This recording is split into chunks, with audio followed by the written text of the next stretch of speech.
You look at your blood test results, and at first, you even feel relieved because your LDL is within the recommended range.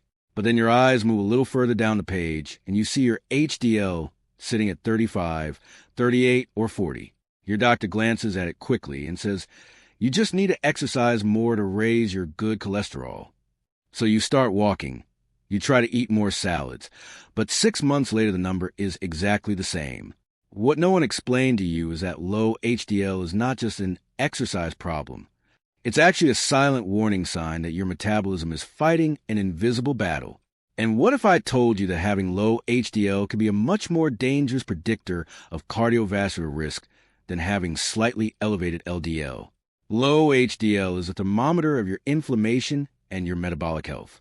Today, I'm going to reveal the silent thieves that are stealing your protection and explain why your HDL refuses to rise, even when you think you're doing everything right. Hello, I'm Dr. Harrison Blake. I'm a physician specialist with 15 years of clinical practice dedicated to saving hearts and restoring health for patients who want to go beyond generic answers. If you want to understand the truth behind your lab results and restore your body's biological armor, this channel is the place for you. Go ahead and hit the like button now, subscribe to the channel, and turn on notifications. And comment below, what is your HDL level today, and what did your doctor tell you about it? Most people know HDL as the good cholesterol that acts like a cleaner, picking up fat from the arteries and carrying it back to the liver. This process is called reverse cholesterol transport, RCT, and it is indeed vital. However, this view is extremely limited. In 15 years of medical practice, what I've seen is that HDL is actually one of the most complex and multifunctional particles in your blood. It's not just a garbage truck. It's an elite unit that acts as a protector, a firefighter, and even a bodyguard for your circulatory system. One function of HDL that is almost never mentioned is its anti-inflammatory and antioxidant capacity. HDL carries a powerful enzyme called peroxidase 1 or PON1. The job of this enzyme is simple but crucial. It prevents LDL from oxidizing. As we've discussed before, cholesterol only becomes dangerous when it rusts, and HDL is the one applying the anti-rust coating to LDL particles so they don't damage the endothelium. When your HDL is low or dysfunctional, your LDL is left unprotected, becoming an easy target for free radicals. In addition, HDL plays a fundamental role in your immune system. It works like a sponge for bacterial toxins, especially lipopolysaccharides, known as LPS, that leak from your gut. When these toxins enter your bloodstream, HDL captures and neutralizes them before they can trigger an aggressive inflammatory response that would attack your heart. That's why in patients with severe infections or chronic inflammation, HDL levels often plummet. It's being used up on the battlefield to protect your body. Another fascinating point is the protection HDL provides directly to the endothelium, the inner lining of your arteries. HDL signals arterial cells to produce more nitric oxide, the molecule responsible for keeping your blood vessels relaxed and flexible. Without efficient HDL, arteries tend to become stiffer and more prone to spasms and injury. That's why low HDL is often an early sign of endothelial dysfunction long before any plaque appears on an ultrasound. But here's a key point. The number you see on your lab report represents the amount of cholesterol carried by HDL, but it does not measure its efficiency. You can have an HDL level of 60, but if those particles are empty or lacking protective enzymes, they're like cleaners standing around with their arms crossed. On the other hand, an HDL of 40 in a metabolically healthy body may be an incredibly hard-working and highly protective system. So when we talk about low HDL, we're not just looking at a number. We're looking at a systemic failure in your biological defense system. Your body is telling you that its cleaning and defense mechanisms are operating below the capacity they need. There's a nearly unbreakable mathematical and biological relationship in your blood that I call the seesaw effect. On one side of the seesaw are your triglycerides. On the other side is your HDL. In the vast majority of cases, when one goes up, the other must go down. If you have elevated triglycerides, which directly reflect a diet high in sugars, refined flours, and ultra-processed foods, your HDL will be sacrificed. But why does this happen? Why can't the body maintain both at high levels at the same time? The explanation lies in a transfer protein called CTP. Imagine your bloodstream as a trading market. When you have many VLDL particles circulating, which carry triglycerides, the CTP protein begins acting like a dishonest broker. It removes cholesterol from inside your HDL, the gold used for cleaning, and replaces it with triglycerides. Your HDL, which should be full of cholesterol to transport back to the liver, becomes bloated with cheap fat. The problem is that the liver doesn't recognize this triglyceride-filled HDL as useful, so it destroys the particle prematurely. In other words, your cleaners are fired before they even finish their shift. This process is driven by an invisible engine, insulin resistance. When your cells stop responding properly to insulin due to constant excess glucose, your liver shifts into accelerated fat production mode. High insulin blocks the production of new HDL machines and speeds up the destruction of the ones that already exist. In 15 years of my clinic, I've lost count of how many times I've seen patients try to raise their HDL by eating nuts or taking walks while continuing to eat bread, pasta, and fruit juice. As long as your insulin remains high and your triglycerides stay above 100 or 150, your HDL will remain stuck on the ground of that seesaw. Another point almost nobody explains is that high insulin changes the structure of HDL itself. It becomes a small, dense particle that loses the ability to activate the enzyme I mentioned earlier, PON1. That means not only do you have little HDL, but the little you do have is useless for protecting your LDL from oxidation. It's the worst of both worlds.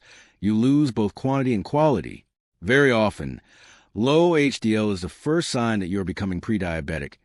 Even if your fasting glucose still looks normal on paper, your body sacrifices HDL to try to manage the energy chaos created by excess carbohydrates. So if you want to see your HDL rise, the most effective strategy is not to add something, but to subtract something. Subtract the glycemic load. When you lower triglycerides to optimal levels, below 70 or 80, you free the seesaw. Your liver begins producing healthy, long-lasting HDL particles again, because that destructive trading market is no longer happening in your plasma. Low HDL is actually your metabolism crying out for blood sugar stability. If your lifestyle is good, your triglycerides are under control, but your HDL is still low, your body may be suffering from silent inflammation. Remember when I said HDL acts like a firefighter? When there is an inflammatory fire somewhere in your body, HDL is recruited to the front lines. The problem is that in the process of trying to put out that fire, HDL particles get consumed and destroyed. That's why in chronic inflammatory states, HDL often remains persistently low. You're spending your supply of cleaners trying to contain an internal crisis. And very often, the biggest source of that inflammation isn't in your arteries. It's in your gut. There's a condition called leaky gut or intestinal permeability. Imagine the wall of your intestine as a very fine sieve that allows only nutrients to pass through. When this barrier is damaged by stress, excessive medication use, such as anti-inflammatories or antibiotics, or an inflammatory diet, small bacterial toxins called LPS leak into your bloodstream. Your immune system panics when it detects these invaders, and HDL becomes the first line of defense, binding to these toxins to neutralize them. In 15 years of clinical practice, I've treated hundreds of patients with stubborn HDL levels that only normalized after we treated intestinal dysbiosis. When the gut is inflamed, the liver changes its protein production. It reduces the synthesis of ApoA1, the structural protein of HDL, and begins producing other acute phase proteins to fight inflammation. The result on your blood test is clear. Your HDL drops because your body has decided that surviving a bacterial invasion today is more important than cleaning your arteries for the future. Beyond gut health, other sources of inflammation can also hijack your HDL. Silent dental infections, such as poorly treated root canals or periodontal disease, are classic thieves. Oxidative stress caused by smoking or pollution also consumes HDL rapidly, as it attempts to neutralize free radicals before they attack the endothelium. Whenever I see low HDL, I tell my patients, don't just look at the heart, look at the entire body. Where's the fire that's consuming your protector? That's why simply exercising more doesn't always solve the problem. Exercise is an acute stressor that, in an already inflamed body, can even temporarily lower HDL if proper recovery is not in place. To restore your HDL, you need to restore your immune integrity.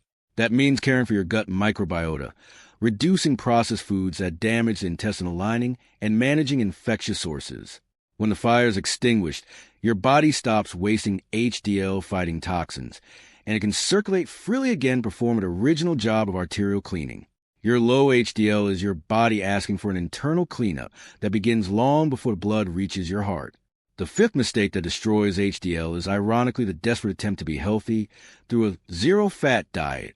In 15 years of medicine, I've seen generations of patients instructed to remove all saturated and monounsaturated fats from their diets to protect their hearts. The problem is that HDL itself is made of lipids. It needs fat to be formed. When you remove natural fats from your diet, your body interprets that as a signal that it doesn't need to produce as many transporters. Extremely low-fat diets are one of the fastest ways to make HDL drop to dangerous levels. Moderate natural saturated fat, and especially monounsaturated fats, such as those found in olive oil and avocados, signal the liver and intestines to produce ApoA1, the protein that forms the structure of HDL. Without that stimulus, production drops. That's why many vegetarians or people following restrictive low-calorie diets struggle with persistently low HDL. The body enters a resource conservation mode and cuts production of what it considers a luxury system, reverse cholesterol transport. But HDL is not made of fat alone. It also needs chemical conductors, micronutrients. The first is niacin, also known as vitamin B3. Niacin is one of the few compounds known in science that can significantly increase HDL because it inhibits the breakdown of HDL particles in the liver. However, many people are deficient in B3 or do not consume foods rich in it, such as meat, fish, and seeds. Without niacin, HDL doesn't stay long in circulation. It gets recycled before completing the full cleaning job in your arteries. Another crucial mineral is magnesium. Magnesium participates in more than 300 reactions in the body, including activating the LCAD enzyme responsible for loading HDL with cholesterol. If you're low in magnesium, your HDL circulates empty and ineffective, making it easy for the body to discard it. Additionally, zinc and selenium are essential for protecting HDL particles against oxidative stress.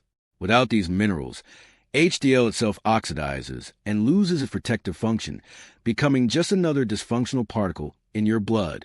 So if your HDL is low, ask yourself, am I providing the building blocks my body needs to construct this defense?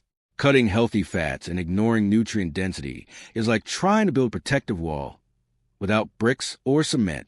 To have elite HDL, you need a well-nourished liver stock with B-complex vitamins and essential minerals. The health of your good cholesterol begins with the quality of the raw materials you give your metabolism every day. Raising HDL requires a change in strategy, move away from volume and toward intensity. The first pillar is exercise, but not just any exercise. If you walk 40 minutes every day and your HDL doesn't rise, the stimulus is simply not strong enough. What truly recruits new HDL production is HIIT, high-intensity interval training, or intense resistance training. When you push your body to its limits for short periods, you create a metabolic stress that forces the liver to increase ApoA1 synthesis. It's as if the body realizes that under high energy demand, it needs more cleaners to keep the pathways clear. The second pillar is smart fat. Extra virgin olive oil is the premium fuel for HDL. Consuming 2 to 3 tablespoons of high-quality olive oil per day provides oleic acid and polyphenol that not only increase the number of particles, but also protect HDL from oxidation. In addition, omega-3 fatty acids from fatty fish or high-purity supplements help lower triglycerides, freeing that seesaw we discussed earlier. Lower triglycerides mean HDL stops leaking cholesterol and remains active in circulation much longer. We also cannot ignore the power of invisible lifestyle factors, sleep and stress management. HDL is primarily renewed during the nighttime circadian cycle. If you sleep poorly or live under chronically high cortisol, your production of protective lipoproteins is suppressed. Moderate niacin intake through foods, such as organic meats and sunflower seeds, or guided supplementation Maybe the extra push your liver needs to keep HDL particles active longer. Finally, consider the power of natural antioxidants. Foods rich in anthocyanins, such as blueberries, blackberries, and unsweetened acai, have demonstrated in studies the ability to improve the functionality of HDL's PON1 enzyme. That means you're not just raising the number. You're giving your cleaner better tools to fight inflammation. Increasing HDL is a game of patience and metabolic consistency. It doesn't happen overnight. But when you address the three pillars, physical intensity, protective fats, and inflammation control, your body responds with a level of biological protection that no single medication can replicate. Understanding that low HDL is more than just a number is a first step toward a long life free from cardiac events. It is a thermometer of your internal harmony. If it is low, there is an inflammatory fire or insulin chaos that requires your attention. Remember, your body is an intelligent machine. It does not reduce your good cholesterol by mistake, but out of necessity to manage larger crises in your gut or metabolism. I'm Dr. Harrison Blake, and in these 15 years of medical practice, I've learned that health is not the absence of disease on paper, but the presence of vitality and balance in your cells. If this video opened your eyes to what almost no one explains about HDL, don't keep this knowledge to yourself. Share it with someone you love. Leave a like, subscribe to the channel, and comment. I will protect my heart. See you in the next video.